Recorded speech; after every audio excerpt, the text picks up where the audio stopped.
বাংলাদেশের উন্নয়ন, বাংলাদেশে গণতন্ত্র পুনঃপ্রতিষ্ঠা এই দুই ক্ষেত্রেই ইউরোপিয়ান ইউনিয়নের সহযোগিতা পেয়েছি আমরা সবসময়।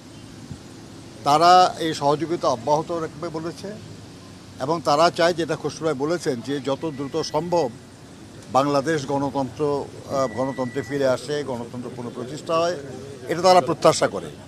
আমরা তাদেরকে গণতন্ত্র সুসংহতকরণের সহযোগিতার পাশাপাশি বাংলাদেশে বাণিজ্য ক্ষেত্রে ইউরোপিয়ান ইউনিয়নের সহযোগিতা আরও বৃদ্ধি পাবে, এটা আমরা তাদেরকে অনুরোধ করেছি। তারা সেটা তারা সম্মতি জানিয়েছে, আগ্রহ প্রকাশ করেছে। আমরা মনে করি যে আগামী দিনে ইনশাল্লাহ বাংলাদেশের জনগণ যে জন্য দীর্ঘ 16 বছর লড়াই করেছে, গুম হয়েছে, খুন হয়েছে, নানাভাবে নির্যাতিত হয়েছে, বিশেষ করে গত জুলাই আগস্টে যে সীমাহীন বা অত্যাচার সহ্য করেছে, এর মধ্য দিয়ে যে গণতন্ত্রের আকাঙ্ক্ষা, এই আকাঙ্ক্ষা খুব দ্রুত বাস্তবায়ন হবে। সরকারের ঘোষণা অনুযায়ী ফেব্রুয়ারিতেই নির্বাচন হবে ইনশাল্লাহ, এবং সেই নির্বাচনের মাধ্যমে আমাদের দীর্ঘদিনের যে স্বপ্ন গণতন্ত্র, সেটা পুনঃপ্রতিষ্ঠিত হবে।